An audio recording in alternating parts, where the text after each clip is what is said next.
Olá, amigos, bem-vindos ao programa Polícia Militar em Ação pela TV das Artes. Você que já está acostumado, que nos acompanha, né, sabe que também pode acompanhar pelo aplicativo no Play Store. Baixa lá, TV das Artes. É bacana, aplicativo de altíssima qualidade. Você pode acompanhar não só a programação do Polícia Militar em Ação, mas também toda a programação da TV das Artes, onde quer que você esteja. E hoje, dois convidados mais que especiais.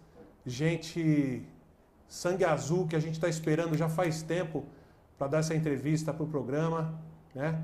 O pastor Eduardo Mascarenhas e seu amigo Xaropinho. É isso aí. Né? A gente pode até falar assim, o Xaropinho é famoso por causa do Ratinho, né? Seja bem-vindo, Eduardo. Obrigado, Coronel Marcos. Eu fico feliz de estar aqui com vocês no programa. Obrigado também pela audiência de todos os ouvintes. Estamos aí, vamos bater aquele papo aí. Você sabe que eu comentei em casa, né? E até com o pessoal aqui do quartel, né, que acompanha o programa, nos incentiva bastante. Falei que você ia estar aqui. Tem uma turma do lado de fora esperando autógrafo. Opa, que é isso? Autógrafo do Xaropinho, né? É. O Xaropinho que é o famoso. Né, Xaropinho? Ei, sim, mano, estamos aí, chegamos, só alegria. E hoje você trabalha no programa do Ratinho? Não, não dá Xuxa. Que isso, rapaz? Respeita aqui, né? Vai começar? Tá louco, dá licença. Tudo bem, coronel? Tudo bem, Xaropinho, seja bem-vindo. Posso cantar um hino? Pode. Salve o Corinthians! Não chega não, isso não. Chega, Esse hino, eu vou contar pro Ratinho que é palmeirense, hein? Ah, dá licença, você também, meu. Ô Eduardo, me diz uma coisa, você é pastor, né? E eu gosto muito de entrevistar pessoas formadores de opinião, e as pessoas ligadas à religião têm uma participação muito importante na civilidade do ser humano, né? Eu sempre digo que a família, a escola e a igreja têm uma participação muito importante. Queria que você falasse um pouquinho, como é que você começou? É um negócio de pai para filho? Como é que foi isso aí? No meu caso, eu venho de uma família de pastores, né? Pai pastor, vô pastor, tios pastores, meus irmãos são pastores. Então, como eu cresci nesse ambiente de igreja, de evangelho, e a Bíblia fala no livro de Provérbios, capítulo 22, versículo 6, Salomão escreveu: ensina o menino no caminho que deve andar, quando esse menino crescer, não vai se desviar do caminho. E é o que aconteceu comigo. Eu nunca fui um cara que tive no mundo, doidão, fazendo. Sempre fui um cara da igreja. Então o pessoal pergunta assim para mim: você é ex o quê? Porque normalmente pastor, pessoa que se converte é ex alguma coisa, né? Ex-drogado, ex-maluco, eu falo, eu sou ex nada, cara. Eu sempre fui essa nhaca e tal. Mas é isso, então, o Ratinho falava uma coisa semelhante também, né? O Ratinho fala muito no programa, assim, já deve ter ouvido, se você assistiu o programa do Ratinho, já deve ter ouvido ele falar. Se você não quiser visitar o seu filho na penitenciária, leva ele para uma igreja.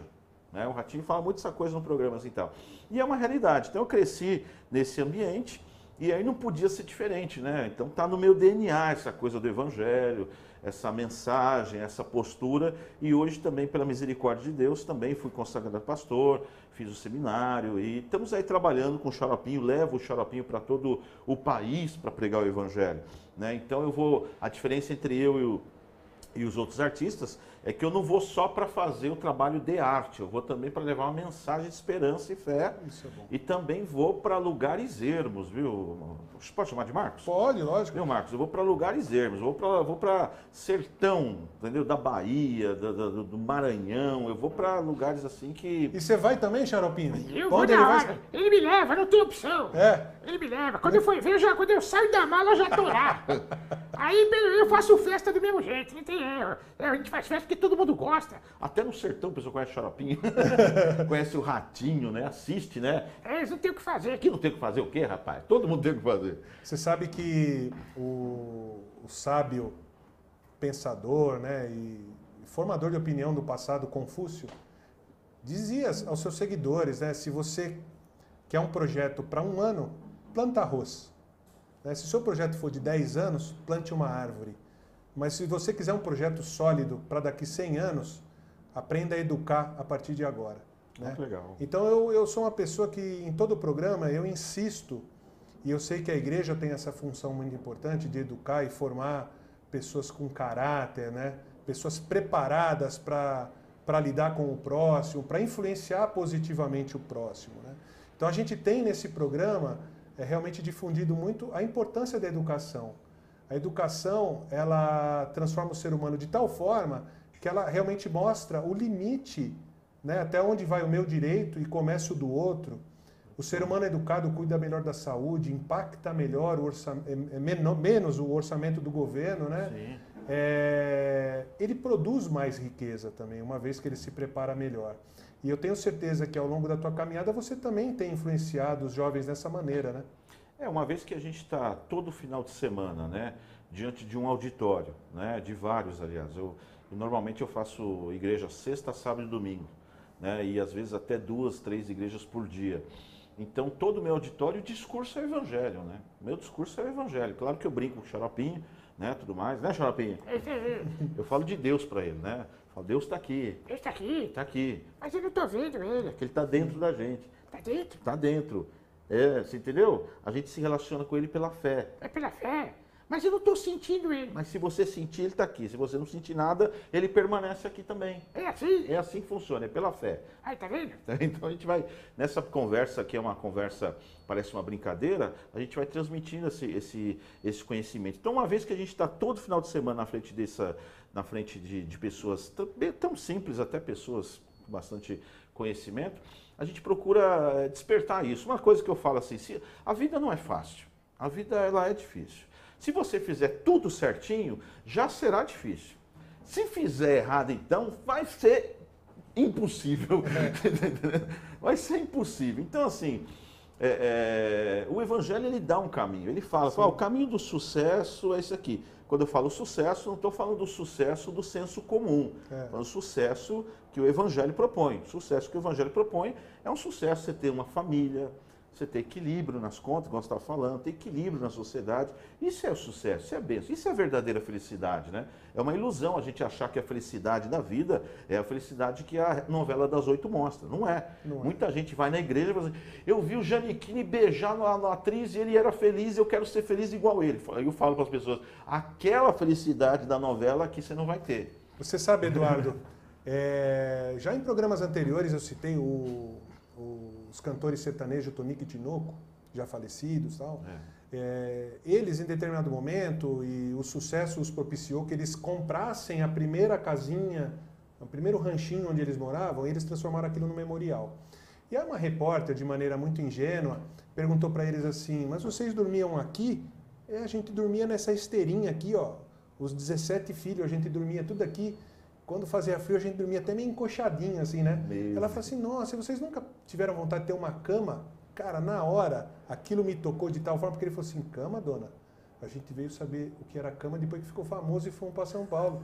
Que absurdo. Então, tem a ver com isso que você falou da novela. Porque hoje, até lá no extremo da Amazônia, nas comunidades, todo mundo tem hoje uma TV, a luz elétrica, graças a Deus, está chegando para todo mundo.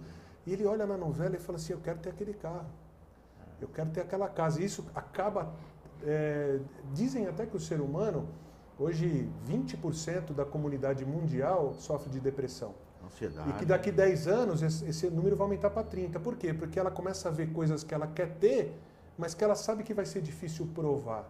E eu acho que quando você toca nesse ponto do sucesso que o Evangelho indica para nós, né? Eu acho que esse é o verdadeiro negócio. As pessoas se preocupam muito assim, eu preciso de um mínimo para viver. Mas acho que existe um teto máximo. Ó, cheguei aqui tá bom para mim. Eu acho que esse teto máximo, Marcos, é a diferença entre o conforto e o luxo, na minha forma de pensar. Porque o conforto é aquilo que você precisa para você poder estar bem. O luxo, para mim, já é o desnecessário. Eu preciso de uma parede pintada dessa cor aqui, tá bom. Isso aqui já me... se eu pintar a parede, já estou confortável. Mas tem gente que fala assim, não, eu quero pôr ouro. Já saiu do conforto, já foi para uma situação que você não está fazendo aqui para você, você está fazendo aqui para mostrar para o outro. Então, quando você se preocupa com a sua vida em ter que mostrar para o outro o que você tem, você perdeu totalmente a referência da vida. Você tem que ver o que você precisa. Você precisa da tecnologia do iPhone que você tem? Você não precisa, você não usa 5% do que seu iPhone tem de ferramenta. Então você não precisa daquilo. Então acho que esse é o grande nó. A mídia passa para a gente porque a sociedade é do consumo e eles estão lá na função de vender as coisas dele. Então passa desperta esse desejo na pessoa que está assistindo, no senso comum, no cidadão, na sua simplicidade. Mas de fato a verdade mesmo é que você não precisa de nada disso para ser feliz. Não precisa de nada disso. Eu até costumo sempre falar para as pessoas que eu gosto, que estão bem íntimas a mim assim, que eu sempre faço 3 perguntas. Quando eu vou, né, dar um passo. Primeiro, eu posso, por exemplo, eu quero comprar um carro, eu posso comprar o carro? E para comprar o carro eu preciso ser habilitado, né? Eu preciso ter o dinheiro para comprar o carro, ou saber que eu vou pagar as prestações, né? Eu posso. Segunda pergunta, é uma coisa segura o que eu vou comprar? Né? Quer dizer, o carro é seguro? Né? Estou falando no caso do carro, mas eu posso querer comprar um avião. Eu posso não, porque eu não sou habilitado para tal. Mas, por exemplo, eu quero um carro, ele é seguro? É um carro importante, assim, para eu viajar com a minha família, os pneus são novos, ele tem os sistemas de segurança todos. E a terceira, e também tão importante pergunta, é confortável? Ou seja, a minha família vai entrar, o meu filho vai sentar no banco de trás, é dimensionado? Porque, às vezes, as pessoas sabem que, por exemplo, você tem um filho maior, precisa de um carro maior. Né? Mas, às vezes, as pessoas compram vários carros, eu preciso de vários carros.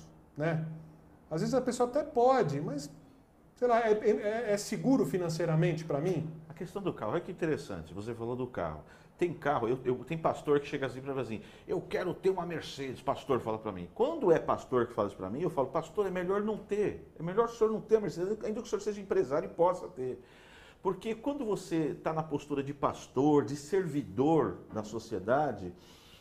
O carro Mercedes, ele não é simplesmente um veículo, ele imprime uma marca, ele imprime uma mensagem na tua postura. Isso. Uma mensagem da qual você diz assim, olha, eu tenho grana. Ele imprime essa mensagem e pega mal para um sacerdote, para um político. Imprimir essa mensagem, eu tenho grana, eu posso. Entendeu? Então eu acho assim que uma coisa que eu vi, uma pesquisa que eu vi esses dias que eu fiquei chocado, você está dentro da polícia, talvez você possa até responder melhor essa questão.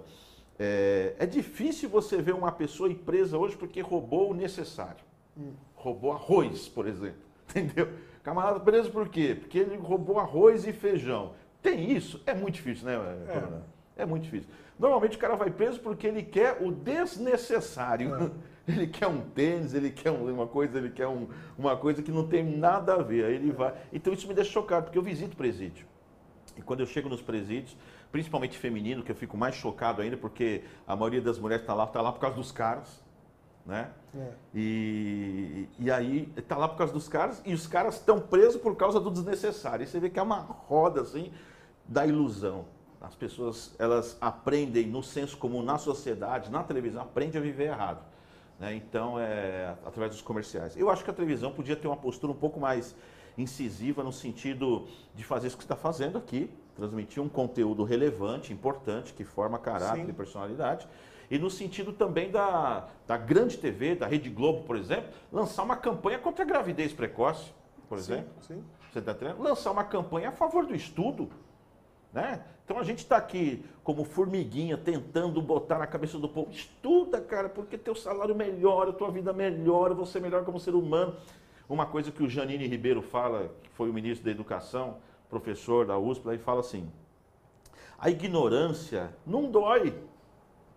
Não dói. Então você sofre de uma coisa da qual não te afeta. Pelo menos você acha que não te afeta porque ela não dói.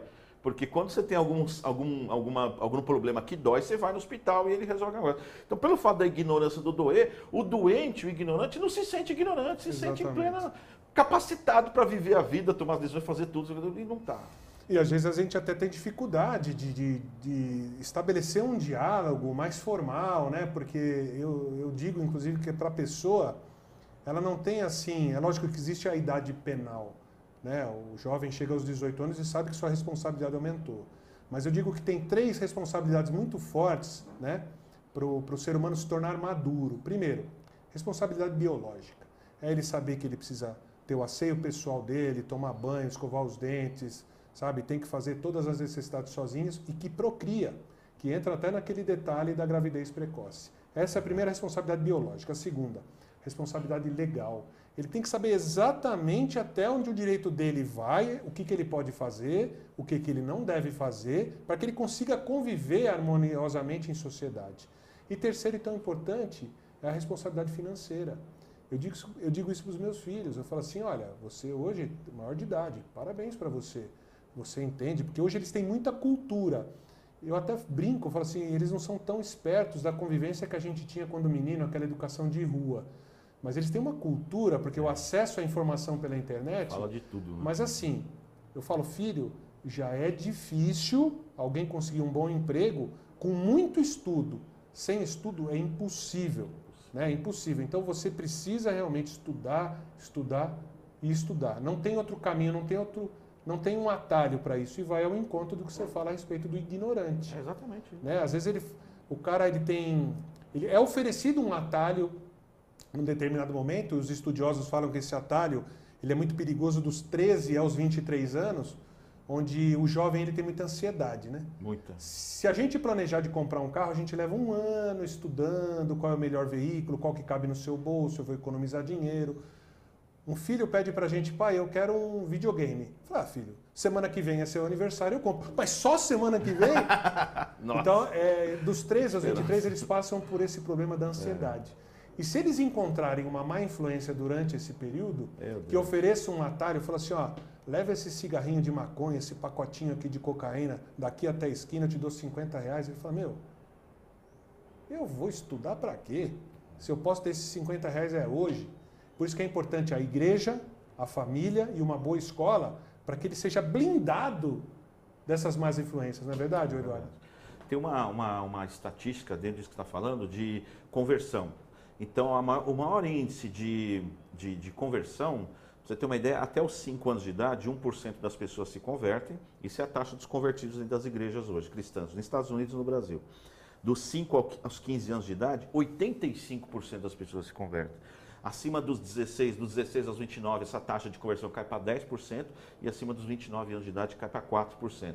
Então você tem essa faixa, que você estava falando, que é a faixa que é o atalho, a faixa da ansiedade, a faixa que se a igreja chegar nessa hora, ela leva. Você está entendendo? E se o traficante chegar também, ele leva. Então, infelizmente. Então as igrejas, ela tinha que virar um pouco mais a atenção dela para essa faixa. Entendeu? Só que, infelizmente, falar uma verdade aqui entre nós, não é uma faixa que dá rentabilidade para a igreja.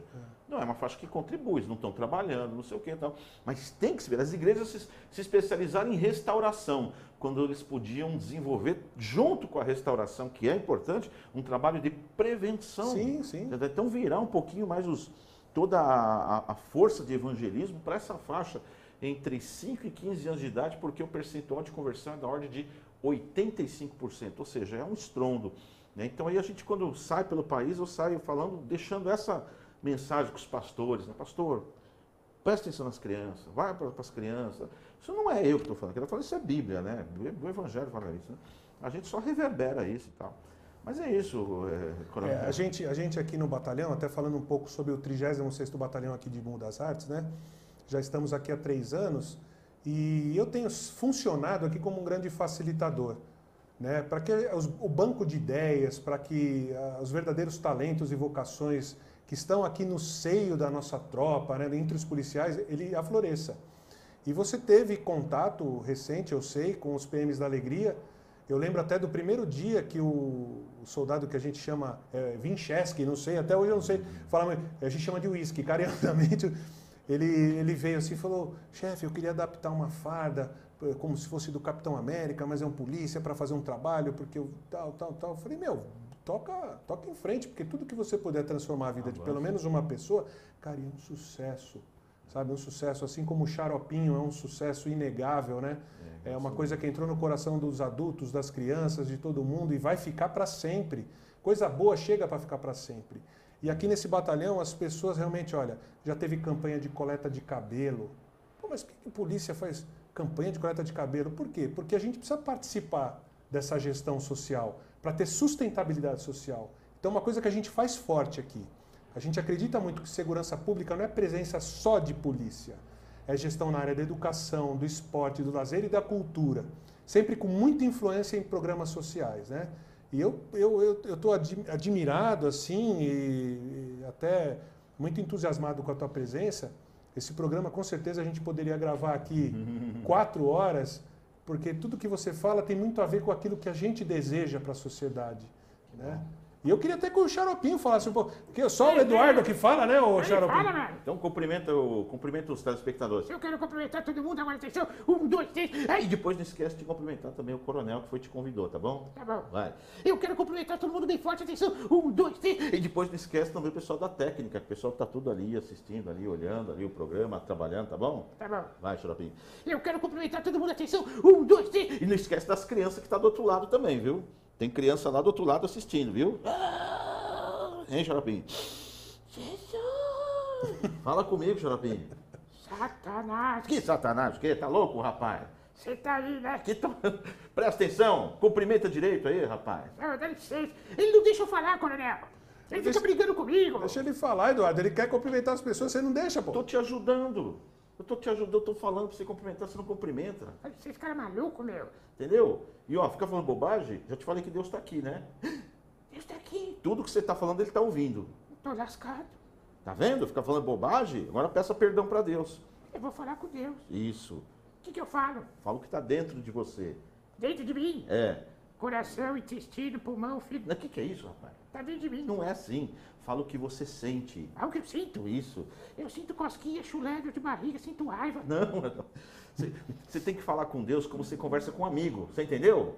Ó, Deus está aqui. O que você gostaria de falar para ele? Eu queria falar para ele, abençoar os telespectadores, o coronel, as pessoas da técnica, todo mundo. Mas eu não sei falar. Você já falou com Deus. Eu falei. Falou. É assim que fala com Deus. É assim? É assim. Você crê? Eu creio. Você foi sincero? Eu fui. Se você foi sincero e creu, você falou com Deus. Falei com Deus, mano. É assim que funciona. É igual a gente conversar com um amigo, entendeu? Beleza, mano. Tá ligado no bagulho. Que bagulho o quê, rapaz? Presta atenção. Oh, não é com gíria, não. É com respeito, tá bom? Tá bom, desculpa. Desculpa o quê? Maluco, coronel. É maluco. Se deixar aqui, ele vai embora. Ah, muito bacana, viu? Realmente dá um prazer muito grande da gente que já admirava o teu trabalho, o trabalho do Xaropinho, poder tê-los aqui conosco, né? É que, infelizmente, eu até pedi para a produção, hoje nós estamos esticando um pouco mais o programa, né? Geralmente são 15 minutinhos, a gente já passou de 20, porque, é como eu disse, eu ficaria aqui muito tempo, porque realmente tem muita coisa para ser dita. Mas queria que você deixasse uma mensagem bacana para o nosso público aí, uma mensagem final, realmente do que você pensa da Polícia Militar e o que a gente pode fazer de melhor pela sociedade, juntos, né? Olha, bacana saber disso, né? Assim, sempre que eu faço um evento, eu tenho contato com a Polícia Militar, né? Em todo o país que eu vou, o pessoal da polícia está sempre lá dando apoio, ajudando, e ajudando muito mais do que a gente pede, né? Então o pessoal se mobiliza para conseguir alimentos. Então eu particularmente descobri na Polícia Militar, não simplesmente o profissional que desenvolve o papel de polícia, né?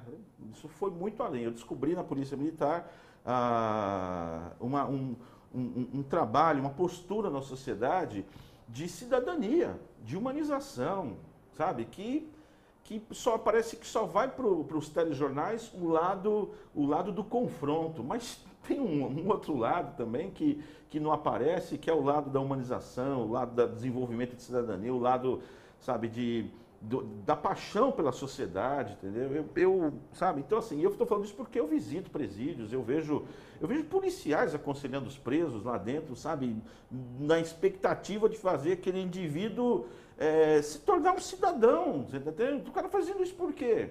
Porque ele acredita no ser humano, então é uma instituição que acredita no ser humano, então eu acho isso muito nobre, você está entendendo? Igual a igreja também acredita no ser humano, né? Então, o que eu tenho para dizer, assim, muitos pastores me acompanham e ouvem minhas mensagens, que eu tenho a dizer para os pastores se aproxime da Polícia Militar, se aproxime do trabalho que eles fazem, né? Eu acho que todos os lugares que eu vou, a polícia tem se colocado para me servir, e eu também estou me colocando agora também para servir a polícia, porque servir a polícia é servir a sociedade. E servir a sociedade, aí entra num conceito de evangelho que eu tenho, que para mim evangelho não é palavras apenas, não é o que está escrito lá e a gente reverberar aquilo, falar, repetir o que Jesus falou.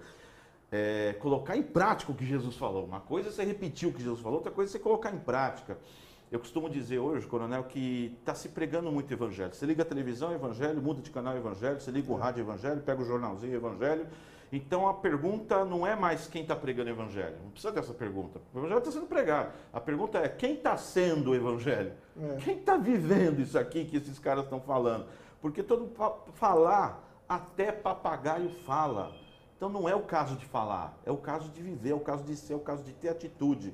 Jesus fala em Mateus 5, vós sois. Então ele chama a gente para ser. Vós sois a luz do mundo, vós sois o sal da terra. Ele chama a gente para ser, não para repetir, para ser. Não para reverberar a palavra dele apenas, para ser. Então temos que ser. Então que você possa ser o evangelho aonde você estiver. Polícia é autoridade imposta, é levantada por Deus nessa terra. A Bíblia fala que Deus levantou as autoridades. Então, se Deus levantou as autoridades, levantou a polícia. E se é uma autoridade levantada por Deus, é coisa de Deus. É coisa do céu. É algo de Deus, é bênção para a nossa vida. Então fica com essa palavra, que é bênção para a nossa vida. Eles já servem a gente, vamos servir a eles, vamos juntos servir a sociedade. Evangelho é servir, evangelho é atitude. Deus abençoe. Obrigado. E só complementando, né, que para falar mal da polícia já tem muita gente. Mas pessoas como você, né, tem que ter coragem para falar realmente bem da Polícia Militar. Eu agradeço demais, porque nós estamos aqui realmente para servir e proteger, tá? Não se esqueça, Polícia Militar, você pode confiar.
Boa tarde a todos, bem-vindos a mais um Polícia Militar em Ação. Foi me pedido para explicar um pouquinho com relação a como é que foi a Operação Eleições do ano de 2018. Então, só explicando como é que funciona, né? Em todo o pleito eleitoral, sempre existe a participação de diversos órgãos, né? E entre eles a Polícia Militar, que faz a segurança de toda a estrutura vinculada a essa parte de eleições, né? Então, o nosso planejamento envolve o policiamento nas escolas em que vai haver eleições, a escolta das urnas, a guarda das urnas, né, no período noturno que fica nas escolas. Depois que acaba as eleições, o translado das mídias com as informações das pessoas que votaram nos candidatos. É feito também, né, a devolução com relação aí a essa... Onde a urna estava, né, ela é devolvida, ela é feita o acompanhamento da devolução dessas urnas para o local em que vai ser depositado e funciona dessa forma, né. Existe, né, uma verificação não só dos fiscais dos partidos nos locais de votação, mas o juiz eleitoral, no dia das eleições, ele pessoalmente comparece nos cartórios ele sai a campo, ele é acompanhado sempre de uma guarnição da Polícia Militar que vai garantir a sua segurança e, eventualmente, se for necessário, a adotar algum tipo de postura com relação a crime eleitoral para que possa ser feito. E nas constatações que nós acompanhamos aqui do batalhão, não houve nenhum relato de problemas. Todas as situações que apareceram foram constatadas, foram verificadas, né? Promotor também acompanha, que mais? Depois, no término das eleições, né, é feito uma impressão de todo o comprovante das eleições e aí é feito depois um comparativo entre o que está impresso naquele comprovante de quem votou com a mídia eletrônica, é feito um cruzamento de dados para garantir que não houve nenhum tipo de fraude e esses dados todos são computados e é centralizado no cartório eleitoral e posteriormente vai subindo, né, para que possa ser feita toda essa contagem, né? Então é feito desta forma. As pessoas já sabem, mas não custa falar que existem algumas regras, né? Existe um período em que pode ser feito propagandas, existe a forma como pode ser feitas as propagandas. Depois de um período antes das eleições, né, passa a ter algumas restrições do que você pode fazer, como você pode fazer a propaganda. Tudo isso visa garantir para que a pessoa possa votar com convicção e não seja constrangida ou coagida, vamos dizer, às vésperas da eleição, né? Então toda essa preocupação legislativa é para que a coisa aconteça de uma maneira bem tranquila e costuma ter sido feito assim. Com relação a reclamações de boca de urna, no primeiro turno houve mais reclamações, houve mais situações, né, de reclamações. Com relação ao segundo turno, praticamente não houve reclamações. Quero crer que as pessoas já estavam, né, com seus candidatos mais, com a sua convicção de qual candidato votar mais afiada, né, e aí não houve essas reclamações com relação a essa questão de boca de urna, que é também um crime eleitoral e não pode ser feito. Houve alguns acompanhamentos, né, de algumas ações nas escolas. Nessa operação eu participei aqui na região, né, Taboão-Imbu. Acompanhei tanto a parte de eleições como a parte de policiamento e acompanhei também num período a juíza eleitoral, né, para ver a questão de como é que estava o andamento das ações, os problemas que estavam sendo reportados, e eu acompanhei especificamente dois, né. Um dos eleitores reclamou que a máquina estava com problema, ele queria votar num candidato e aparecia outro. E a provável hipótese é que ele queria votar fora de ordem, né? Ele queria votar para presidente e o primeiro voto foi de governador. Então isso deu uma divergência, embora ele foi orientado a apertar o branco para repetir o voto, ele depois do branco apertou o verde e confirmou, então acabou anulando o voto, né? Mas não foi problema na máquina, acabou sendo uma questão relacionada à parte da pessoa que acabou confundindo a ordem da votação. Então isso aí gerou um pouquinho de dúvida. Outra dúvida que surgiu também é a questão dos fiscais. Então, para quem não sabe, toda a votação, além do eleitor e do contingente usado no local onde é feita a votação, que tem os mesários, o responsável, o presidente lá do local, existe o juiz eleitoral que acompanha e existe o responsável também do cartório eleitoral. E depois que a pessoa, né, faz o voto, que é secreto, ninguém pode acompanhar, mas existem também os fiscais dos partidos que ficam na escola e eles podem acompanhar a votação para poder garantir que não está havendo nenhum tipo de problema, nenhum tipo de fraude, né? E aí, isso lógico que tem regras, não pode causar transtorno, não pode defender o seu candidato, não pode fazer aquela propaganda ou do candidato ou do partido que tem a opção. Os funcionários envolvidos no pleito, inclusive nós policiais, no dia nós podemos votar, mas não podemos externar a nossa opinião para que as pessoas possam votar de forma independente, de forma realmente conforme as suas convicções para garantir o espírito democrático, né? Até por esta razão que não fica o policial lá muito próximo da área de votação, para garantir a segurança, mas para que não haja nenhum tipo de sentimento de constrangimento em que quer que seja. O objetivo não é esse, né? Não houveram muitos problemas, em São Paulo não foi reportado muitos problemas, foi uma eleição relativamente tranquila. Tínhamos uma preocupação posterior ao término das eleições e à divulgação dos resultados, né? Que poderia ter algum tipo de manifestação, algum tipo de situação que houvesse algum problema. Não houve manifestações, mas não houve problemas, né, com relação à quebra de ordem.